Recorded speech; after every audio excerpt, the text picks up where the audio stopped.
Welcome to episode 64 of Real Health Radio. You can find the links talked about as part of this show or as part of this episode at the show notes at www.7, all spelled out, so seven-health.com/64. Welcome to Real Health Radio. Health advice that's more than just about how you look. And here's your host, Chris Sandel.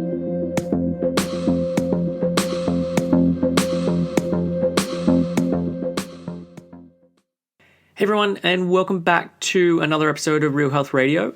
So this week was meant to be part 2 of my stress series, but I've actually just had 5 days away in Scotland for a friend's wedding, and then I've had a number of speaking engagements in London over the last 2 weeks. So it means that I still haven't finished putting that show together, but I promise it will be ready for you next week. So in place of that, I'm releasing another guest episode, and today's guest is Rachel Foy. And Rachel is known as the Food Freedom Coach and is regarded as a top authority on emotional eating, binge eating, and diet obsession for women. She has a background in clinical and cognitive hypnotherapy, in Neuro Linguistic Programming, so NLP, in eating psychology, in nutritional therapy, and in EFT. And Rachel works with smart, driven, and high-achieving women who are sick and tired of all their food struggles holding them back from having the life and/or business that they want. So I only fairly recently connected with Rachel. She sent me an email saying that she loved the podcast and would love to have a chat with me. And I'm always open to these invitations from fellow practitioners. And I love chatting with other people, finding out about how they're doing, what they're doing with their business, how they're doing with clients, what things that they work on and all of that. So I set up a Skype chat with her and we just got on really well. She was and is super easy to talk to. And after speaking for about an hour, I just asked, did she want to be a guest on the show? As she clearly knew what she was talking about and she was going to make my job very easy as an interviewer because the conversation just flowed so well. And it was also nice to chat with someone who is doing this from the UK and is from the UK. So probably 95% of the people that I connect with and are guests on the podcast are people who are doing this work from the US and are from the US. So it was nice to speak to someone from the UK and hear their opinions on things, because I think there is slight differences in terms of approaches or personality styles that was just nice to hear about from someone in the UK. So as part of the show, we talk about Rachel's history and how she ended up in this line of work. We talk about how people hide behind their eating issues, and often no matter like how bad their eating issues can get, often it's easier to accept those than to deal with the underlying issues of what's really going on. We talk about weddings and how they can affect someone's body image and dieting habits and their perception of what their body should look like. And Rachel also shares a story about probably her lowest point in terms of dieting, where she paid a huge amount of money for a completely bogus scheme. We just talk about that and the mentality around that so many people go through. So as I said earlier, like Rachel is really easy as a guest to talk to. She's very insightful and just has a very easy nature about her that makes for great conversation. So I really hope you enjoy this podcast. So without further ado, here is my interview with Rachel Foy. Hey Rachel, thanks so much for joining me today. You're very welcome. How are you today? I'm good. Yeah? Look, to start with, why don't you, just for those people who don't know who you are, share a little about your story and how you got to where you are today with helping women deal with food obsession and the diet binge guilt cycle. Yeah, so my story is, I suppose, quite familiar to probably so many of the listeners right now. So I've got a very personal attachment to this topic in the sense of that I used to struggle myself quite a lot with food obsession, emotional eating, binging, weight obsession. So actually all the things that now I help other women to actually get over and to start healing. Yeah. So my particular story, I suppose, if we're going to call it that, it started completely innocently, as often it does. And I started to become a little bit obsessed with my body around the age of 14 or 15, feeling a little bit insecure that things were changing, wasn't particularly happy about those changes. And I just started to diet. And when I say it started quite innocently, that's because for most women that start dieting, that's exactly what it is. There's never that intention of, right, this is now going to turn into a full-blown obsession, and this is now going to become my career and my hobby and everything else. So that's really what started for me. I put myself on a diet. The intention was to drop a few pounds, but that actually was the start of me then having this very, very slippery relationship with food. Which lasted for about 14 years. And with that first diet, was that just you on your own? Was it you with some girlfriends? Was it you and your family? How did that come about? So it was actually just me. I grew up in a house where food was never like an issue. I didn't have any dysfunctional relationships with food growing up, which I know some women can have. Yeah. However, I did grow up in an environment where my mum, love her to pieces, she was diet obsessed. Okay. And obviously around that age where, bodies are changing, puberty's kicking in, I just kind of had been exposed to it as being normal. As in, that's what my mum's doing. I used to see her weighing out food in the kitchen. She was a massive Weight Watchers fan at the time. So everything was tracked, etc. And I just thought, that's what she does. That's what I'm going to do as well. So she wasn't explicitly giving you advice. It was just you picked that stuff up by osmosis. Absolutely. We're very susceptible individuals, aren't we? As human beings, we do tend to copy others. Yeah. And particularly when we talk about sort of dieting, and I hear this quite often, a lot of women, they do it just because they see other people do it. It's something that their mums do, or maybe it's a sister, maybe it's a friend at school. And that's exactly what happened to me. It was never forced on me. It was never actively encouraged, but it was just the step that I decided to take just because I was exposed to it, really. Yeah. And I think with that, it then becomes a tool for women and men more so now as well to talk about and bond over, and it brings people together in a very horrible way. Although I was chatting with, I think it was little Christy Harrison, and she was saying that it can be a really nice way of like showing a little bit of vulnerability with someone in a very safe way. So I understand very much why people can get into it. But as you say, it can then be a slippery slope. So how did that then progress for you? It progressed quite slowly. So it wasn't, that I sort of started a diet and within 2, 3, 4 months, I was completely on the realms of bordering into eating disorders. Sure. It was a gradual process of probably a good year or two. And to be fair, when I kind of look back on it now, it wasn't necessarily that I was concerned by my behavior. I think I'd just become so accepting of this is what we, and I say we quite loosely as in women, this is what we just do. Yeah. Because at the time, most of my friends at high school were dieting. It was the topic in the playground. It was the topic of conversation. And for me, it just started to become my full-blown obsession. And, I know that you're aware of this anyway, Chris, but diets don't work. Yeah. So as soon as I started my first diet and then felt like somehow I'd failed because I'd eaten like cake or chocolate, and I'd then start again, and then I'd start again, and then I'd start again. And I think the more diets that I put myself on, the more obsessed I became to actually somehow win, if that makes sense. It was like, I want to do it properly this time, or I need to be able to do it properly this time, because these sort of 5, 6, 7 pounds, which is all I was really fixated on, they didn't change. So I was like, right, I need to try harder. There must be something that I'm missing. I mustn't have yet found the right diet for me. And I think when you start doing it in that mindset, it can start to become quite a dangerous world to start living in, to be fair. Yeah. So that's really what happened for me. I just became fully obsessed, fully immersed, and the more I tried, the more I got sucked into the whole diet mentality, food dysfunction, and all that kind of stuff. Okay.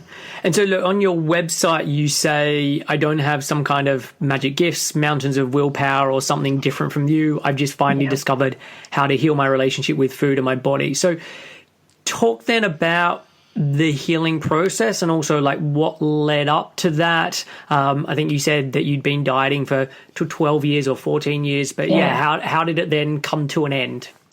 How did it come to an end? The $1 million question, right? Yeah. What actually happened? Well, for me, what basically happened was there was quite a significant change in my personal life. So at the time I was actually living in Germany. I was in Munich, and I got my perceived dream job. I was doing what I thought I always wanted to do. I was in a happy relationship. We were engaged to get married. And to cut a very long story short, the relationship ended very, very quickly, completely unexpected from my side. And it just sent me in a massive spin. And I was like, oh my God, what am I going to do? I don't know who I am anymore. At the time, my eating struggles were probably the most destructive that they'd ever been, despite everything on the outside looking quite normal for everybody else. Yeah. And I had to have an honest word with myself, as in, right, I can't go on like this, like something needs to change. So I just started to explore. And it sounds quite cliche to say this, but I started to explore myself, as in, who am I? What do I want? What are the things that I really want to do with my time, with my life? Where do I want to go? And I kind of started on a journey of self-discovery, and I really got pulled into the whole world of mind-body connection. I'd had no awareness of this previously. And I just kind of became really obsessed, but in a very empowering way, of how can I now start to, I suppose, address all these underlying issues, because they were still there. And even after this relationship breakdown, my relationship with food, even though it kind of stopped temporarily, because I was obviously just really devastated by what had happened, it started to come back again. So it was more of a journey as opposed to an actual defining moment. But you know, I do credit that relationship breakdown for a lot. I'm very, very grateful that it happened, although at the time not so. Yeah, look, I'm a big one for finding the silver linings in even the worst of experiences. And there are lots of times where that like rock bottom, quote unquote, really does help someone to then make that change. So you said you were doing a job previously that you thought had been your, or wanted to be your career, and really wasn't. Like, what were you doing previously? Yeah, so my dream job, I'd always wanted to be in marketing. Don't ask me why. I was like, oh, that sounds really exciting. Okay. I'd always wanted to be in marketing, and I'd actually studied business management at university with French and German. So I was living in Munich because I was using my languages. So I got everything on paper that I wanted to do. And this is now actually quite a big part of the work that I do with a lot of my one-to-one clients, is actually helping them reconnect to themselves. Because I'd kind of gone through the whole academic journey believing it was the best thing to do. It's what I should be doing. It's what probably everybody wants me to do from a family point of view. Yeah. And I think, again, that realization of I've gotten to this place where I've always dreamed of getting to, and I hate it. Like it wasn't a passionate job for me. It didn't light my fire. It didn't excite me. And that obviously impacted the way that I was eating as well. Because, again, I'm sure that you, the listeners, know when we have these uncomfortable emotions within our life, that's when food turns out to be our best friend. And I was finding more and more that I was coming home from my dream job and spending an entire evening on the sofa, just zoned out in front of the TV, literally binging on packets of biscuits and bars of chocolate, because actually deep down inside I wasn't as happy as I thought I was. So yeah, that was my previous job in a previous life, as I often refer it to. Sure. And so what was then the steps in terms of you initially just started reading about like self-help, or however you phrased it before, but then how did that then translate into you making the decision of, actually, this is something I want to do as a career, I want to help other people with this stuff? Do you know what? I'm a massive believer in things being not coincidence. It's all about synchronicity. Everything lines up how it's supposed to. And after that relationship breakdown that I mentioned earlier, it was a friend of mine at the job at the time who recommended that I go and see someone, because I'd been quite ill after everything had happened. Okay. And unbeknown to me, he was like an energy doctor. He was into like iridology, a lot to do with like, mind-body connection, and some of the things that he knew about me just by talking to me and actually like doing the kind of energy tests were absolutely mind-blowing. And to this day, I can still remember walking out of his office going, oh my God, there's something in this that I had no awareness of. So after that, he'd given me loads of like potions, and herbal homeopathic things, and it made a massive difference on my energy and my emotions. So I just started to read into it, and I was like a sponge. I was absorbing things that I could watch on like YouTube, on the internet, books and things like that, and that was really where my interest came. Okay. So it kind of started in that way, to be fair. Okay. And then at what point did you then start working with clients and going down that route? So that was, in terms of my journey, it was probably a good couple of years whilst I was still figuring out all this stuff. So okay. After the relationship had broken down, I was then becoming quite interested in the whole mind body thing. And I actually had a little trip back to Manchester. So it's kind of a bit of a romantic story. Okay. I had a quick trip back to Manchester one weekend to visit my sister who was getting married. And she'd asked me to come over to actually meet the best man, so that we could all, get on with each other at the wedding. And the best man of my sister's wedding is now my husband. Nice. And yeah, I know, right? It's like a dream story. So I'd come back to the UK, obviously met my future husband, and then we'd probably spent about a year commuting backwards and forwards. And during this time, I knew that things were changing. I knew that I probably wanted to leave Germany. I knew that I probably wanted to come back to the UK. And it was actually when I did arrive back to the UK, I basically threw myself in with changing my career completely. So I went back to college. I started studying homeopathic medicine, nutritional therapy. I ended up studying to be a clinical hypnotherapist a few years later. Whilst I was doing all this, my relationship to food and myself was actually starting to heal itself, and it wasn't necessarily my direct focus of why I was doing what I was doing. I think it came more of a side effect. Yeah. But yeah, it all happened quite quick in some ways, but at the same time, it happened exactly how it was supposed to.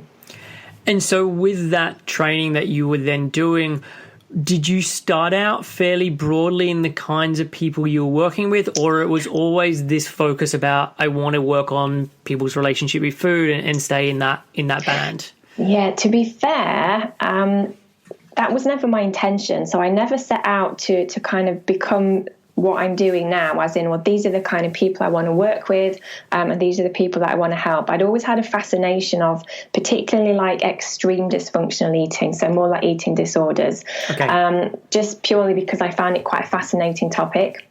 But when I actually started to work with clients, I did quite a lot of general clients to begin with, to do with anything and everything. I'm sure that you're familiar. Most people do tend to start that way. Yeah. And then I ended up, and I don't regret having done this, but I did end up working a little while in the field of weight loss. Okay. And that was more to do with the fact I thought it was what people were wanting. I thought it was something I could help people with, to actually still focusing on them, suppose creating more of a lifestyle change as opposed to the whole dieting thing. But I very, very quickly realized that actually what I was very, very good at doing was helping women who were coming to me saying that they wanted to lose some weight. And during the time that we were working together, they were saying things like, I'm not binging anymore. I feel really calm around food. I'm not obsessing anymore. I feel more connected with myself, but my weight's not changing. So I kind of made the connection that actually what I was helping them with was healing their relationship with food and their body. The weight loss was irrelevant because they were still getting to that place where they were feeling better about themselves, and their relationship with food was massively better than it used to be. So I very quickly really sort of changed my path ever so slightly, whereby now I'm not a weight loss coach. It's more about actually getting down to the root cause and healing people's relationships with food and their bodies. Yeah. And look, I can totally identify with what you're saying there, and I practice very much in the same way, in terms of I make no guarantees around someone's weight, but we are going to get them to a place where they feel more comfortable in their own skin, they're much more comfortable with their eating, all of those things that they think will happen when the weight drops off, but in fact they discover it can happen without that happening at all. I know, and it's fascinating, isn't it, how so many people, and myself included, I had so many beliefs about, oh, well, when I am slimmer, I'll feel better, I'll feel more confident. Even in the very midst of my sort of crazy relationship with food and sort of exercise obsession, I still truly believe that when I just sorted my relationship out with food, everything would fall into place. Okay. And I'd never figured out that it was the complete other way around. Yeah. It was, I was focusing on the wrong part of the picture, as I'm sure that many people do. Yeah, definitely. So a question I want to ask you, and I don't know if you are going to be able to answer this, but the majority of guests that I have on this show who I speak to around this topic are American. Yes. And you are the first person I've spoken to who is from the UK, who's grown up over here. And so I'm just wondering, through your working with people, your reading around this, are there anything that you think happened to you that is more quintessentially or country-based because of the UK that doesn't happen in other places, or are there things that happen in, say, America that you don't think happen over here? And so, as I said, I don't know if this is going to be the easiest question to answer, but if there's anything that comes to mind. Off the top of my head, I'm not too sure, actually. That's a really interesting question, though, to be fair. I mean, as you rightly pointed out, a lot of coaches, practitioners, therapists, whatever you want to call them, that do work in this field, they do tend to be more American or Canadian. I'm not really sure why, to be fair. Yeah. I think this topic, though, is definitely growing in popularity is the wrong word, but I think it's becoming a bit more acceptable. Yeah. As in, well, maybe it's not about the weight, etc., etc. Yeah. As to whether it's anything sort of quintessentially to do with Britain or the UK or the US or Canada, I'm really not sure. What have your other guests said out of curiosity? No, it was just, I haven't actually ever asked this question before, but it was just when I was putting this together, it was really a revelation of like, you are the first person who I've had on here who is from the UK. And like for me, I grew up in Australia, and so I don't have that. But also when I was hearing you talk about the fact that when you were at school, you and your friends were dieting and all that, I have none of that from my history. I don't remember any of that. And I don't know if that's because I'm lucky and I just never had body issues or never got into the diet mentality. Even at home, it was never something my mom or my sister would talk about. So I don't know what their experience was, especially my sister, who's only a couple of years younger than me, what her experience was when she was at school. But I never saw any of the dieting if it did happen, and I can't ever remember having those conversations. So yeah, that was kind of the reason I asked the question. But I did think that it might be a bit of a tough one to answer. I think to be fair, kind of sort of listening to what you're saying, I think there's still very much an element, though, to do with, I suppose, susceptibility in some ways. I mean, when I was kind of growing up, well, not necessarily when I was growing up, but particularly around sort of high school age and onwards, high school can be a really challenging time for so many of us, like for so many different reasons. Yeah. Obviously about trying to figure out who you are, how you interact in the world. You're trying to figure out who your friends are, what you want to do. Obviously, there's puberty added into that as well. And I know from my personal experience, I was a very, very kind of shy and introverted person at high school, which probably didn't do me any favors in the bigger picture because I was quite to myself.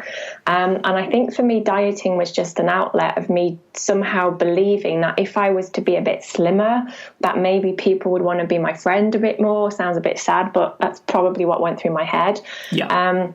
So I do think it is also down to the individual as well. Dieting, like you said, is not something that everybody will be exposed to because some people don't really get pulled into it as being of an interest to them. Yeah. But I think if you're already battling with quite low self-confidence and you're already perhaps a little bit concerned about what other people think about you, that's a massive topic in this area. I'm sure you already know. Yeah. When we are people pleasers or are constantly seeking approval from others, then again, this also fits into the personality of someone that can become quite diet obsessed, as was I. So I think that's probably more to do with just the individual as opposed to like the cultural aspect. But I'm going to think about that question. You've intrigued me. Okay, cool. Well, look, even when you're chatting there, I'm thinking about myself in my teenage years, and I definitely had the insecurities and the struggles and all that. I don't know why, for some reason, never thought that I would be able to change any of that through food. And I think I was always tiny anyway. I was by far the smallest guy in my year, and so dieting wasn't what I needed. It would be like the other way, to like just eat a huge amount of food, and I just wasn't interested in food. So for whatever reason, that never became a thought of this could be an outlet for me. Yeah, it's interesting, isn't it? How some people just seem almost programmed to do the whole food thing. Yeah. And some people have just got it's like it falls out from underneath their radar. Like they just it doesn't even come into their head. Yeah. I'm not too sure why, to be fair. Oh, well, look, you had, as you said, you had a mother who was then probably subconsciously putting that stuff in there. Even my dad, for example, had been a guy who was always going to the gym, who was doing lots of weights. Maybe I would have gone down that route, but I never saw that side of things, and so that could be part of the reason why it played out the way that it did. It's quite interesting though, because it was I've got a sister who's 3 years younger than me, so obviously she was exposed to the same thing, like to particularly to do with like her mum. Yep. But my sister has never had any food issues. She's never dieted. She's never stressed about her body. She's the complete opposite. She's more like you, to be fair. Like she has no interest in food in the sense of it's not this big thing that she used to struggle with. Like she eats when she's hungry and she stops when she's had enough. So there's a big contrast between how I was with food growing up and how she was with food growing up, even though we were growing up in the same environment. Yeah, and I do think that there is definitely, if not some kind of genetic component to it, I do think that there is very much a part of just who people are. Yeah, definitely. I'd agree with that, definitely. So look, stress is a huge thing that I talk about with clients because I think it has so much of an impact on their life, but also the choices they make around food. You recently wrote a blog post about stress and eating, which I really enjoy. Like, do you want to share some of the ideas as part of that? Yeah, totally. So stress eating, I think sometimes when we're talking about dysfunctional eating, some people perhaps don't fully appreciate that maybe that's what they do or that's what they're challenged by, because I completely didn't really appreciate my struggles until kind of later on in my journey. But stress eating is something that I think most people can identify. Now, that's not to say that it's wrong or it's bad, but stress eating is a form of emotional eating. It's a way of us trying to cope with and trying to deal with the overwhelm of day-to-day life, which for most of us, we have elements of stress, which is completely normal. So stress eating is something, like I said, is very much connected to emotional eating. And it's something that I highly encourage a lot of my clients and people that read my blog and what have you to, first of all, not get too freaked out by, as in it's not something that's detrimentally wrong and that they shouldn't be doing it. It's more about how you decide to, I suppose, approach it in the sense of what is it that's really going on in the background. So most people that turn to food in a stress capacity, it's an outlet, as we've mentioned before. It's something that they're doing as a way of trying to cope with those emotions. So it sounds really obvious, but if you're really stressed or you're overwhelmed or you've got too much stuff going on and your default setting is to go and turn to food as a way of eating and coping, it's about you trying to figure out how you can start to deal with the stress in a non-food manner. Because some people, they don't turn to food when they're stressed. You know, some people have got no interest in eating when they're stressed, but some people, like how I used to be, that was one of the big triggers to go and eat. And something that I highly recommend that anybody does that, you know, does end up turning to food in a stress capacity is to really try and detach themselves from the process of eating, in the sense of really starting to become more aware of the bigger picture, trying to figure out where the stress is coming from, also thinking about the stress in the sense of how much of that are they creating themselves, because it's really quite common for many of us who claim to be stressed or feeling overwhelmed that a high percentage of that stress is actually coming from us. We think about things too much, or we overcomplicate things too much, or we're obsessing about things too much. And that in itself is something that we have got so much control over. I've already mentioned about the whole mind-body connection, but when you can really start to become aware of you, as in what makes you tick, what are the things that are kind of going on within your head, within your thoughts, you've got so much control over that. It's not necessarily that it's external. A lot of stress can be internal as well. Because you deal with stress eating as well, don't you, Chris? Oh, definitely. And look, one of the things I was thinking of when you said that was that if you are thinking about food pretty much every moment of the day and it's a really big thing in your head outside of stress, like when you then get stressed, it is going to be the first thing that you think about doing, even if you think about doing it very unconsciously. Totally. And so it's not just about how do I deal with those moments of stress, it's how do I deal with the bigger picture, so when those moments of stress arise, it's not happening. There was a great Facebook post that I saw this week that said something along the lines of, Mike Tyson said every boxer has a plan until they get punched in the face, and for normal people trying to eat healthily or follow a plan, their punch in the face is stress. Totally. And I think it really sums things up really well. That once stress happens, like plans go out the window. And if you're constantly obsessed about food and that's just who you are in your normal day-to-day, when stress happens, that just gets amplified.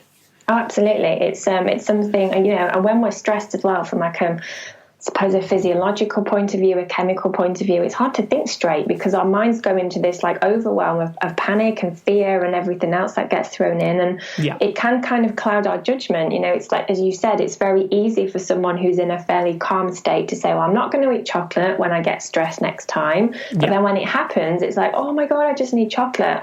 So that's why I often refer to the bigger picture quite a lot in terms of when I'm talking with people, because food is not always the issue and our response to eating is not always the problem. It's more about everything else. It's the bigger picture. Yeah. And if somebody is really challenged by stress eating in particular, then 9 times out of 10, it's not really about focusing on them trying to not do that. It's about figuring out why and how they're responding to things, and well, I suppose they're drivers, the things in the background that they've got in place to try and help with more emotional stability on a day-to-day basis, as opposed to just the emergency panic button when things go out of control. Yeah, and I think you did a video called like hiding behind your eating, which addresses this a little bit more, which I'd love for you to share some of that information, because I think that was great.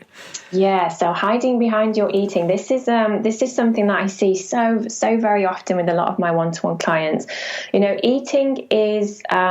Eating is not just about food. It sounds a bit strange to say this, but it's true.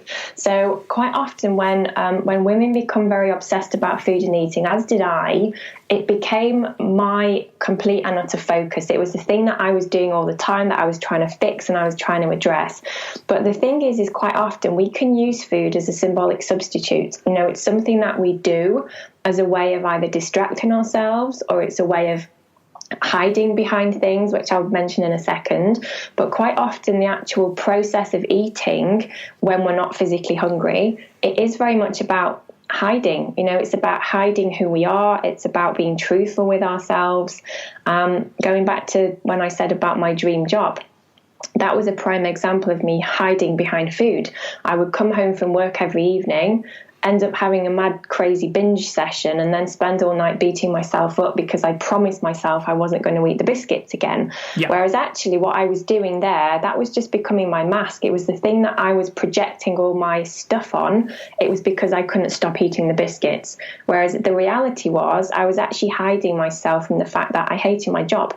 I'd gotten this dream job that I'd been so desperate to get for years, and now I got it, but actually it wasn't what I wanted to do. And there was a part of me that was probably too scared to admit that to myself at the time.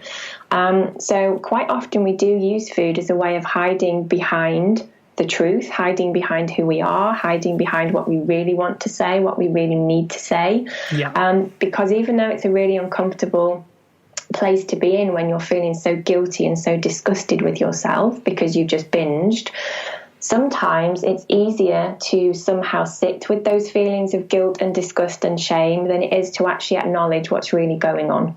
And again, that might sound a little bit strange, but we get very uncomfortable feeling these uncomfortable feelings sometimes. And, you know, particularly if you're just used to feeling so guilty with food and so obsessed about food and so shameful and so disgusting for what you're doing, it's quite easy sometimes to just somehow be accepting of that stuff and just hide behind all that stuff rather than actually acknowledge what's really going on. Yeah, there's a great, I think I've talked about it once before in a podcast, but there was a really great documentary all about the Grateful Dead, and Jerry Garcia, who was one of the guitarists in the Grateful Dead, became a heroin addict. And there was a quote that he said, heroin takes all of life's problems and puts them into one neat little bow of where is my next hit. Yes, and yeah. I really do think, I know that can sound like an extreme analogy, but I do think a lot of what's going on is people trying to have these safe problems as opposed to dealing with what's going on at the bigger level, because it's a lot more difficult to deal with that stuff. And this is part of the thing I find is that often people's food issues are like 5%, 10% what's going on. They're really the tip of the iceberg. Absolutely. And just removing the food stuff, unfortunately, people are like, but I thought this was going to take everything away. It's like, no, now starts like the real work on why this stuff was really going on in the first place. I know, it's quite funny actually, because quite often when I start working with like some of my one-to-one clients, we do speak about food, of course we do, but actually very little. Probably a few of our early sessions we focus on food and eating, but as you just rightly pointed out, once we take that away from the equation and then it's left with everything else, it's really everything else that is the fuel, it's the driver, it's the thing that really needs to have a time and attention on often, because that's really the reason why the food dysfunction can be there. And some people, they can find that quite a challenging concept because, as with my personal story, I truly believed it was just the food thing that was the problem. Therefore, I could fix that and everything would suddenly be, perfect. Yeah. But that's never the way, right? Yeah. That's not what it's about. Totally. Because the food stuff either never lasts, or even when it does feel like it's lasting for a while, there's the hollowness of that victory. And it's like, this isn't enough. So you then move the goalposts. Yeah. Yeah, exactly. And that's really common, whether it's to do with an actual weight loss goal or whether people are, measuring body parts, or they become obsessed about, body fat percentages, or maybe it's to do with like an exercise regime.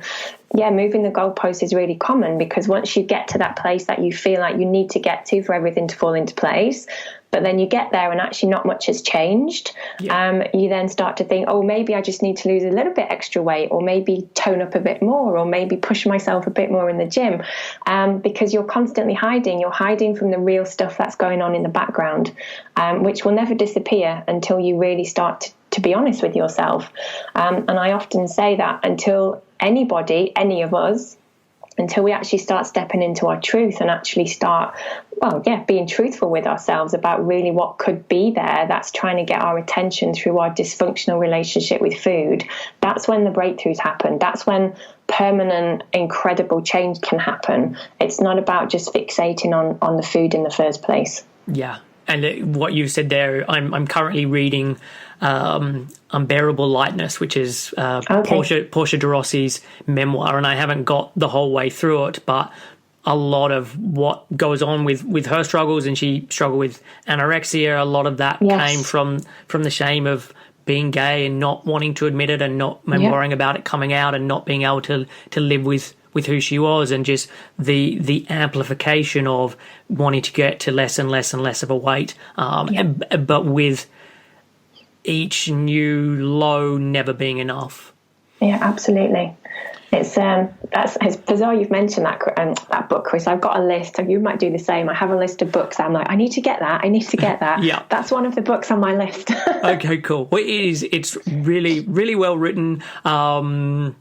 Quite a harrowing read. So I would highly recommend finally getting to it. I'll add it to my Christmas list. Perfect.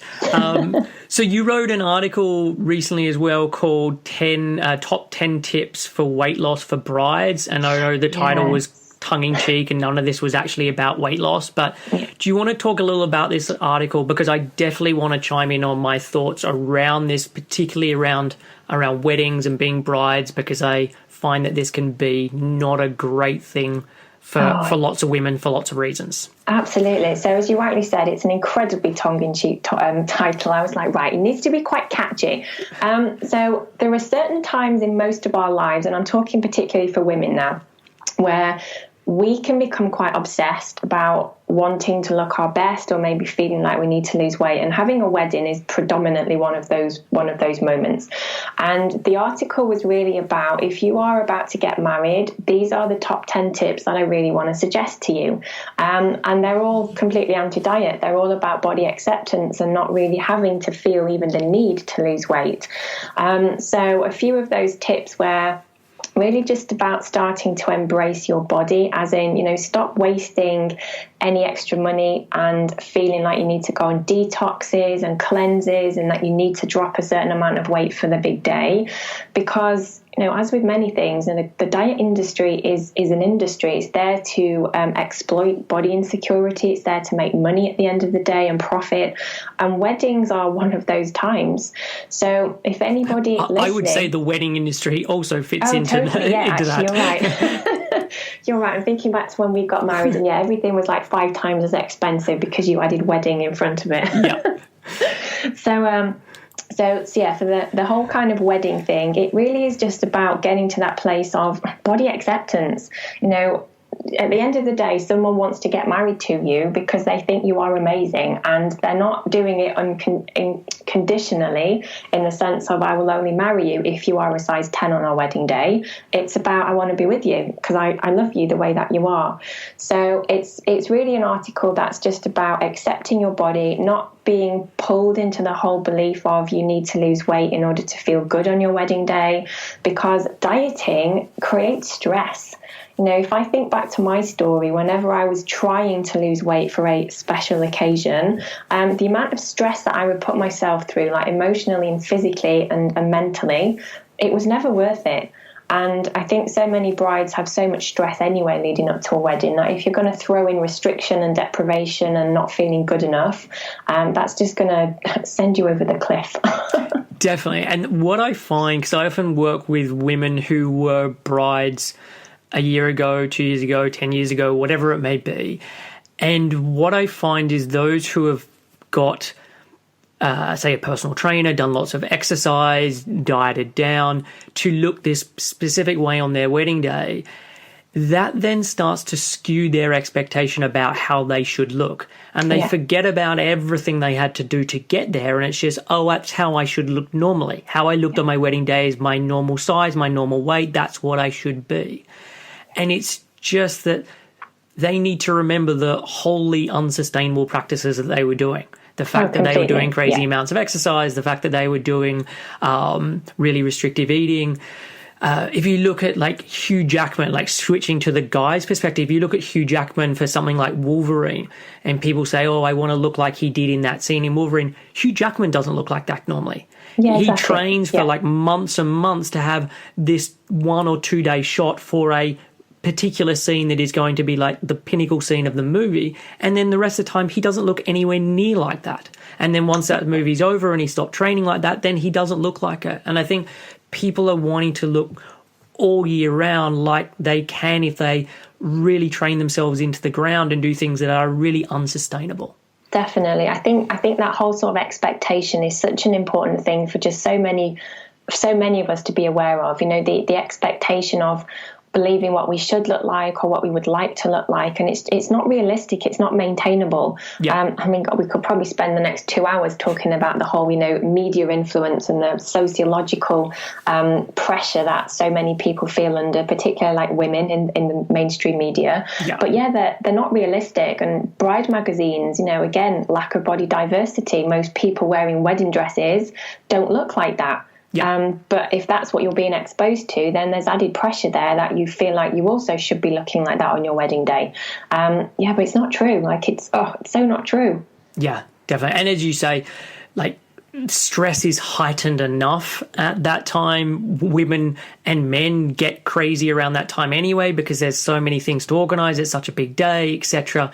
And when you add in, huge amounts of exercise, very little eating, it's just fuel on the fire.